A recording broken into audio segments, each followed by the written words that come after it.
My name is Helen Miller. I am 68 years old, and my life, for as long as I can remember, has been a conversation conducted through the language of food.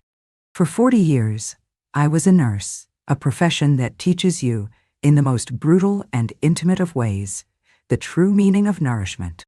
But my real passion, my art, was always in the kitchen.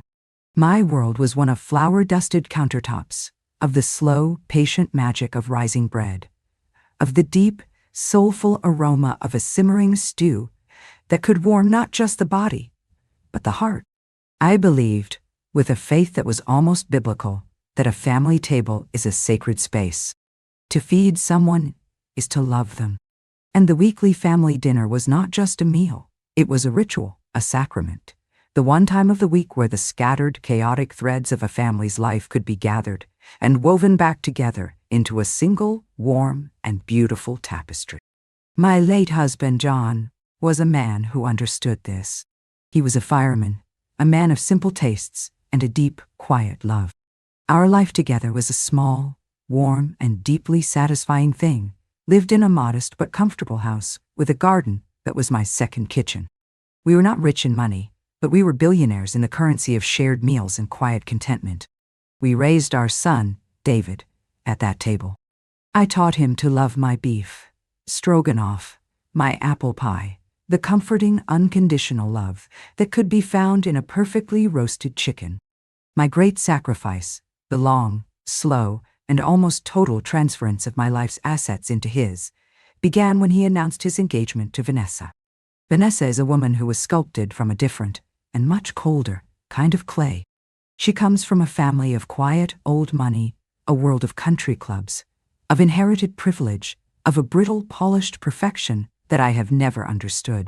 She saw my son, my David, not as a man to love, but as a project to be managed, a promising, but slightly rough, piece of material to be polished and upgraded to her own, exacting standards. And I, in my foolish and deeply profound love for my son, decided to help her. I wanted him to be happy. I wanted him to have the life he so clearly and so desperately craved, the life with her. They found a house, of course.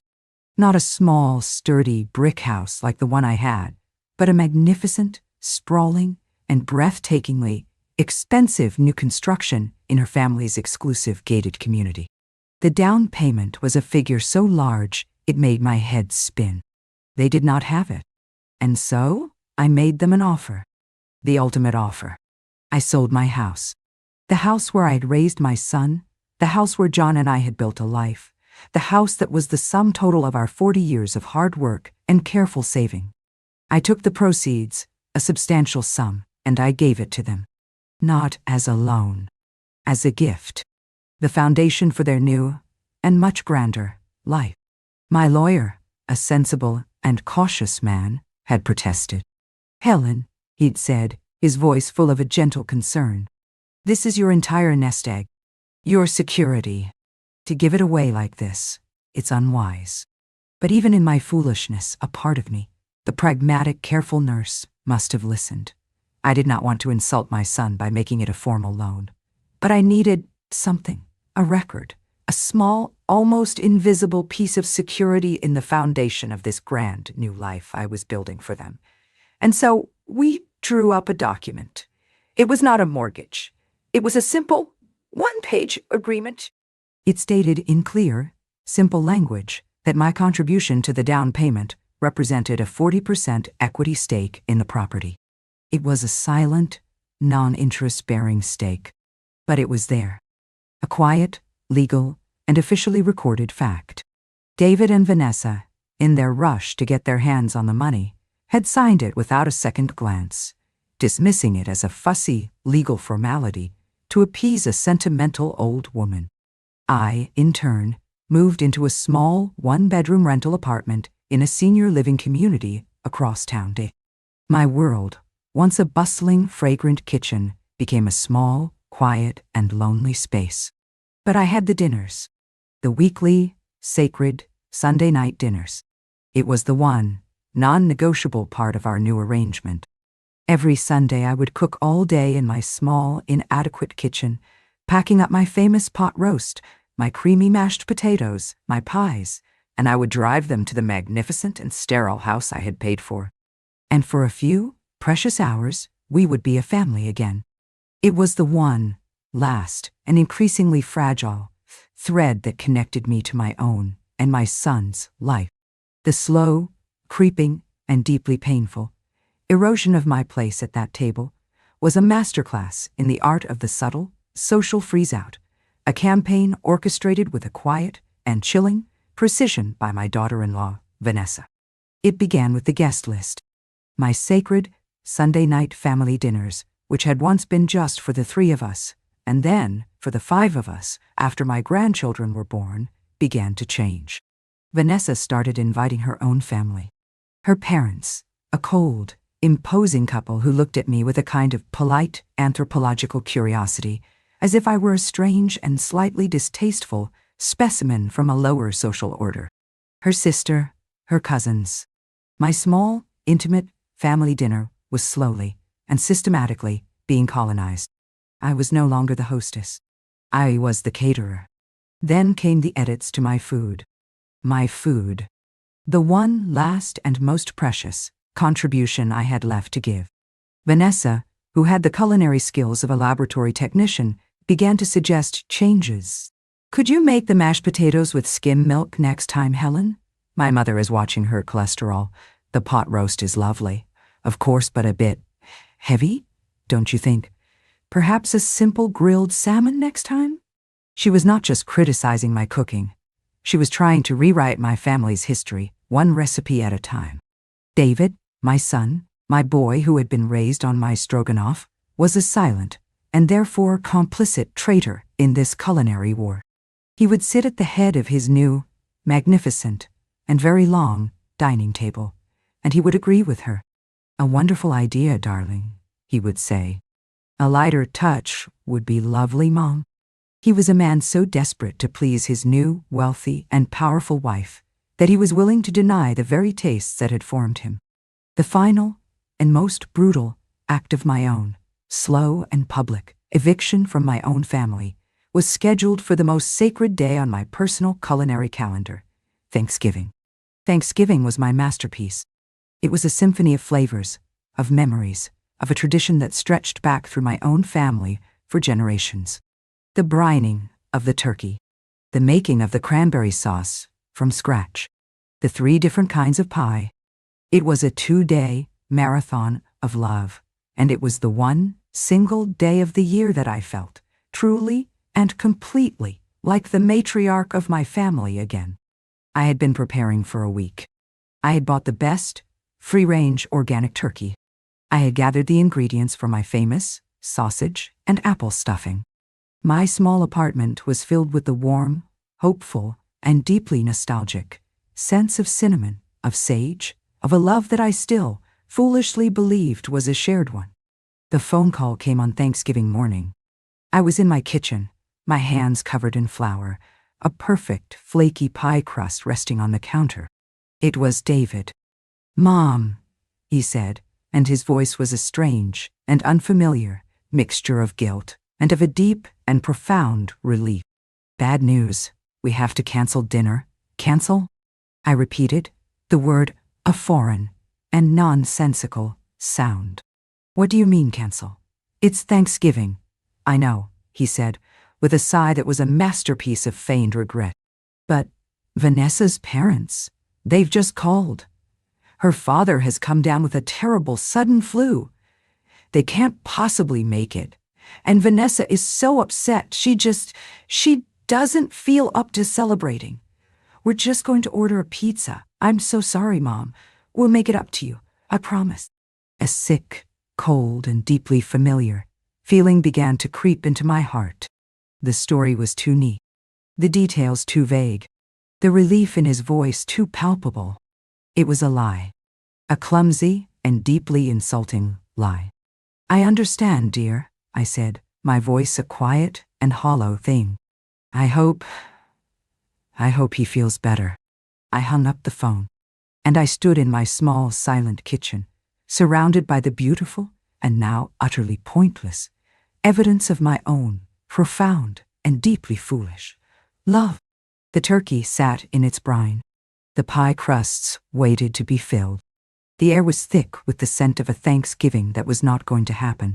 But the nurse in me, the part that believes in diagnosis, that needs to see the wound for herself, could not let it go.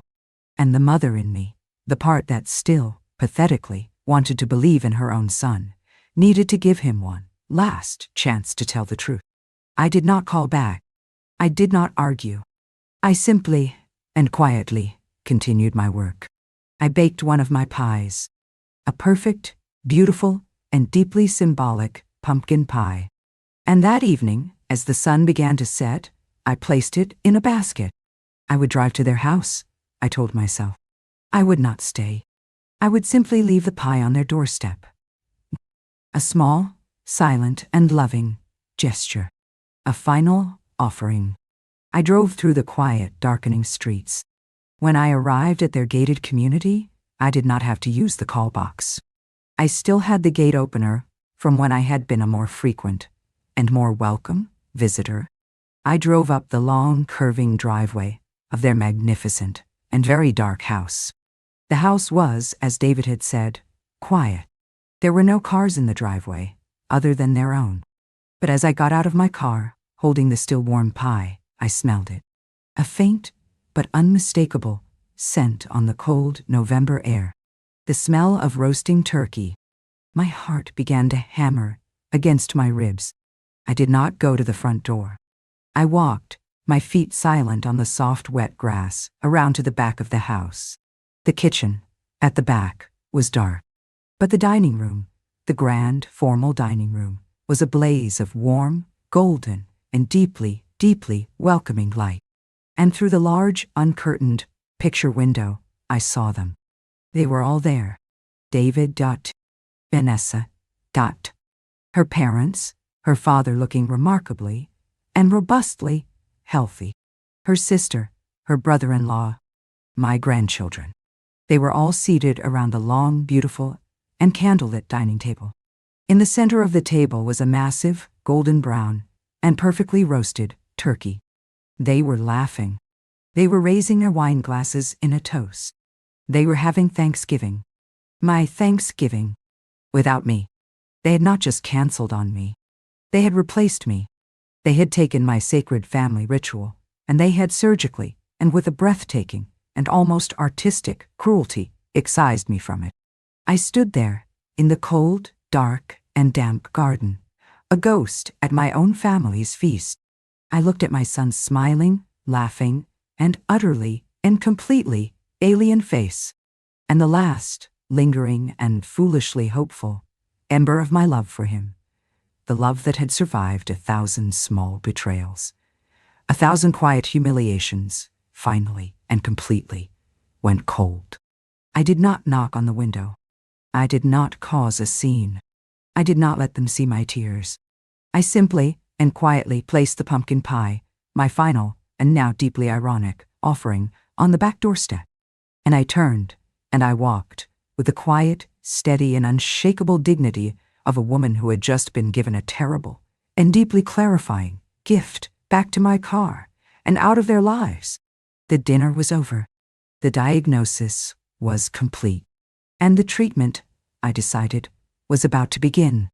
The drive home from my son's house was a journey through a different country.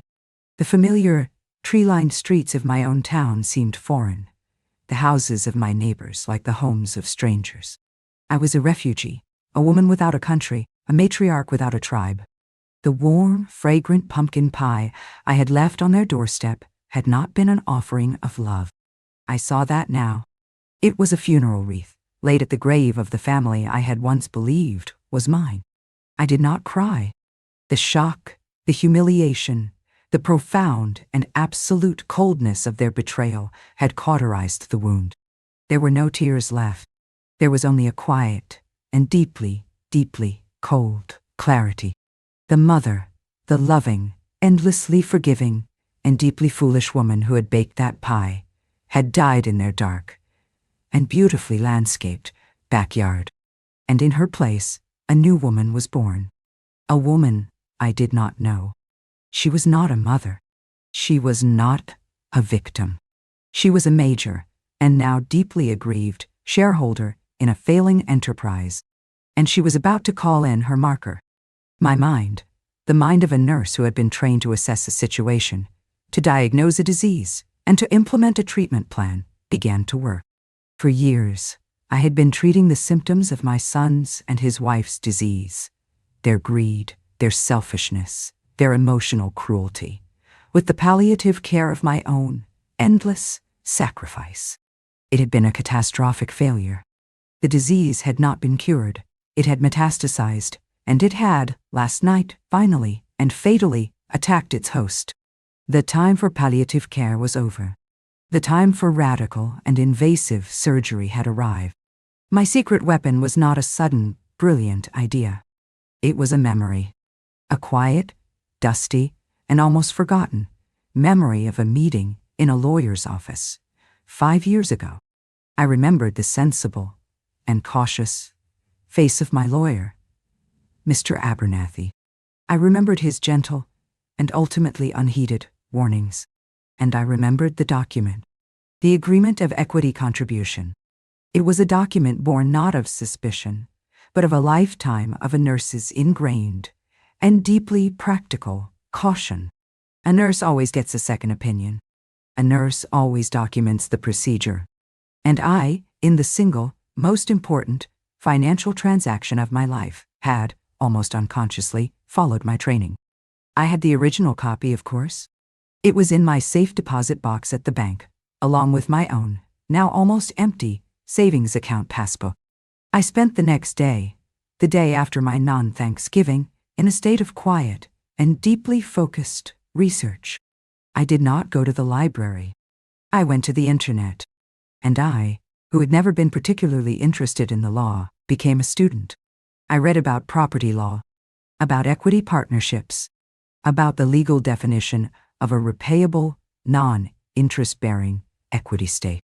And what I discovered, in the dry and beautiful and deeply logical language of the law, was that my small and seemingly insignificant formality was, in fact, a weapon of breathtaking power.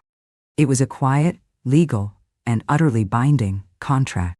It established me not as a benefactor, but as a co-owner, a silent partner, a 40% shareholder in their magnificent, and now deeply tainted. And it contained, as I now remembered with a surge of pure, cold, and thrilling joy, a single, beautiful, and exquisitely crafted clause. A clause that Mr. Abernathy had insisted upon. A clause I had barely understood at the time. Just a standard fail-safe, Helen, he had said. To protect your investment. The clause was an equity realization clause. It stated that I, as a holder of a significant equity stake, had the right, at any time, for any reason, to have the property professionally appraised at its current market value. And upon the completion of that appraisal, I had the right to demand the realization of my equity. In plain English, it meant that I could, at any moment of my choosing, demand to be bought out. They would be legally and contractually obligated to pay me 40% of the house's current and greatly appreciated market value. And I knew, with the absolute certainty of a woman who had been privy to their frantic, debt-ridden, late-night conversations, that they did not have the money. They were leveraged to the hilt. Their beautiful, successful life was a house of cards, built on a foundation of my money and a mountain of their own secret debt. To buy me out, they would have to get a second mortgage, a massive one. And I knew, from the whispers I had overheard, that their credit was already stretched to its breaking point. The plan formed a perfect, elegant, and deeply, deeply satisfying piece of legal and financial architecture. I would not sue them for emotional distress. I would not engage in a messy, he said, she said, family drama. I would simply present them with an invoice, a bill, for the exact and legally obligated value of my own initial and now deeply regretted investment. I would not be their mother anymore. I would be their creditor, their business partner, the one they had so foolishly and so fatally forgotten they had. On the Monday morning after the Thanksgiving weekend, I did not call my son. I called my lawyer. "Mr. Abernathy," I said, my voice not the voice of the weeping, heartbroken woman he had counseled 5 years ago, but the voice of a calm and very, very wealthy client. "It's Helen Miller. I need to activate the equity realization clause on the property at 124 Chestnut Lane, immediately." There was a long and deeply, deeply satisfied silence on the other end of the line. "Helen," he said finally, his voice a low, rumbling chuckle of pure professional joy. "I have been waiting for this phone call for 5 years. The machinery of the law, once set in motion, is a beautiful and relentless thing." Mr. Abernathy was not a family lawyer, a man who dealt in the messy, unpredictable world of human emotions. He was a property lawyer, a man who dealt in the cold, hard, and irrefutable world of contracts, of deeds, of lines. The first letter they received was not from me. It was from a top-tier and very expensive real estate appraisal firm. It was a polite, professional, and deeply unnerving notification that a full interior and exterior appraisal of their property had been scheduled for the following week, as per the terms of a contractual agreement to which they were a party.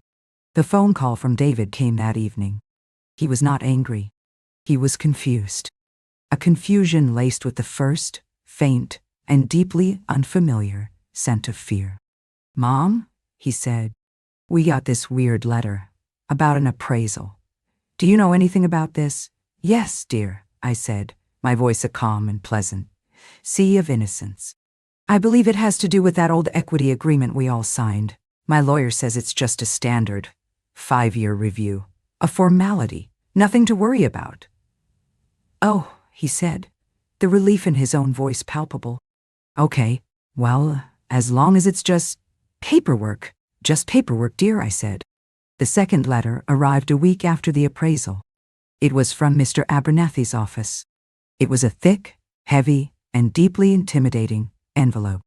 Inside was the full, 50-page appraisal report, detailing, with a beautiful and deeply ironic precision, the magnificent and greatly appreciated market value of their home.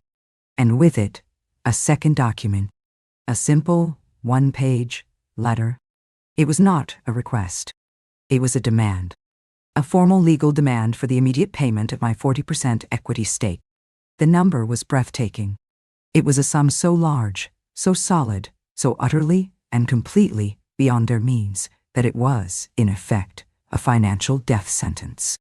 The phone call that night was not from David. It was from Vanessa. And she was not confused.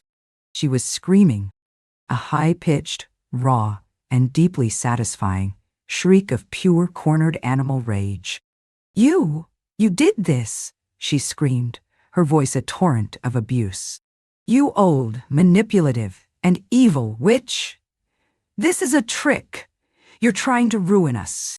"I am not trying to ruin you, Vanessa," I said, my voice the calm and unshakable bedrock of legal and moral authority. "I am simply cashing out my investment. It was, as you may recall, a business arrangement. You have had the benefit of my capital, interest-free, for 5 years. The term of that investment is now over. I am simply reallocating my assets." "Assets?" she shrieked. "We don't have this kind of money. You know we don't. You're trying to take our home." "No, my dear," I corrected her gently. "I am not trying to take your home. I am simply taking back my money. The money that paid for it. The house, I believe, is simply the collateral." They were trapped. The beautiful and relentless logic of the contract had them in a legal and financial checkmate. They could not ignore the demand. To do so would be to face a lawsuit that would not only take the house, but would also destroy their already precarious credit. Their only option was to do what I had known all along they would have to do.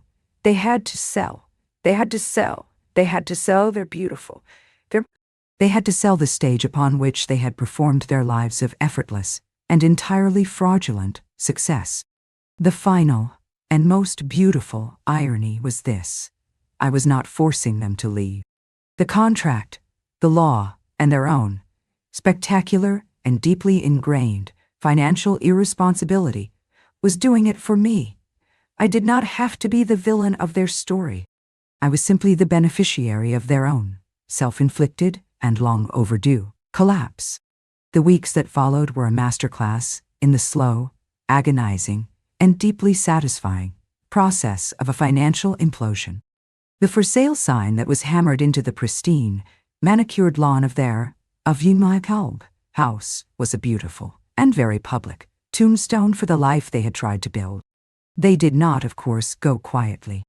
There were frantic, tearful, late-night phone calls from my son.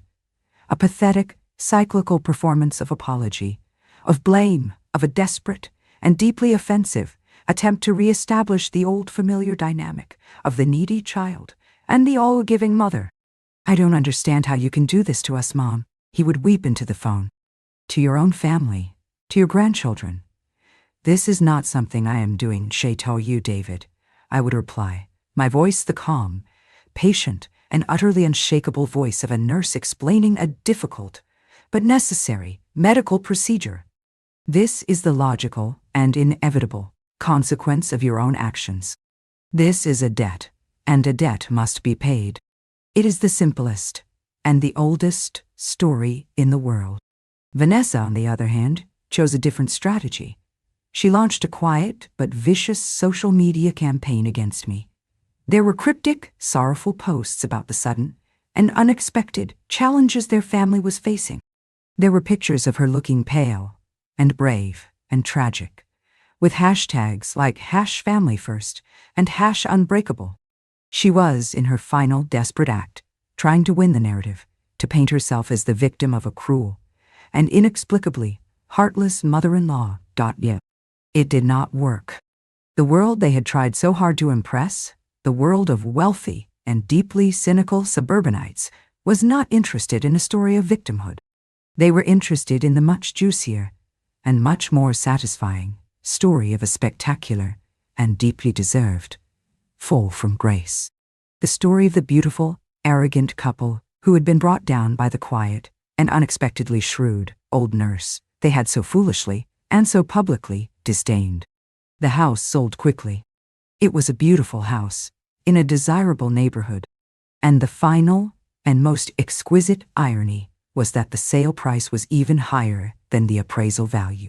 Their greed, their obsession with status, their choice of a home in an exclusive and rapidly appreciating real estate market had, in the end, only served to increase the final and devastating size of my own final payout. The closing was held at Mr. Abernathy's office. I did not attend. I had no desire to see their faces. I was, by that time, on a plane to a place I had dreamed of for 50 years.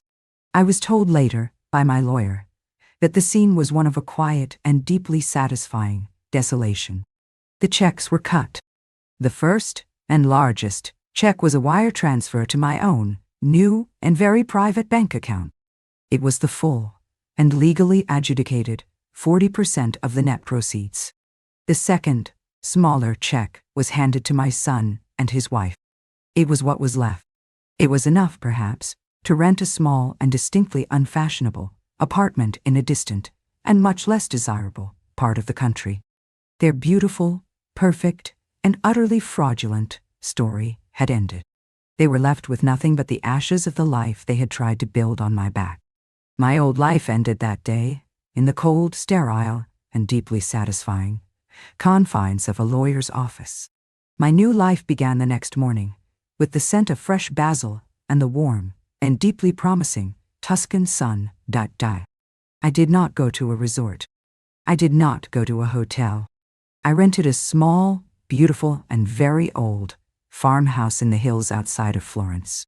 It had a large, chaotic, and beautiful kitchen with a massive, ancient, wood-fired oven. And it had a garden, a sprawling, sun-drenched, and deeply, deeply happy garden, overflowing with tomatoes and zucchini and herbs I had only ever dreamed of. And for the next year, I did not grieve. I did not rage. I cooked. I, who had been exiled from my own family's table, cooked for strangers. I started a small, informal, and deeply joyful cooking school, right there in my ancient, sun-drenched kitchen. I taught small groups of tourists, of expatriates, of fellow travelers, the simple and sacred art of my own, personal and deeply loved, family recipes. The recipes that my son and his wife had so casually and so cruelly disdained. My hands, which had for so long been the instruments of a thankless and unacknowledged servitude, became, once again, the instruments of joy, of connection, of a love that was not a sacrifice, but a gift freely and gratefully given and received. I found a new family, a large, loud, and ever-changing family of strangers, of fellow food lovers, of people who, like me, understood that a shared meal is a sacred and a holy thing. My small farmhouse became a hub of laughter, of good wine, of the beautiful and deeply human mess of a life that is truly and joyfully lived. And in that process, in the slow, patient, and deeply satisfying act of feeding others, I heal. I, who had been starved of love, of respect, of a place at my own table, found that I had an endless and infinitely renewable supply of it to give. I never saw my son again. I do not know where he is, or what became of him. His story is no longer a part of my own. I have edited him out. And my own story, I have discovered, is much, much better without him in it. This evening, I am sitting on the terrace of my small Italian farmhouse. The sun is setting over the rolling, cypress-studded hills. The air is filled with the scent of rosemary, of garlic, and of the wood fire in my oven, where a loaf of bread, my bread, is slowly and beautifully rising. At my table, a group of new friends, students from my cooking class, are laughing and talking and waiting for the meal we have all prepared together. I learned, in the cold, dark, and lonely kitchen of my own, profound betrayal, a simple and an eternal truth. A family is not a bond of blood. It is a bond of the table. It is the simple and sacred act of breaking bread together. And the person who cooks the meal, the person who provides the nourishment, the person who gives the love, is not the servant. She is the priestess, the matriarch, the true and undisputed and eternal mistress of the feast. And tonight, and for all the nights of my new and beautiful and delicious life, that person is me.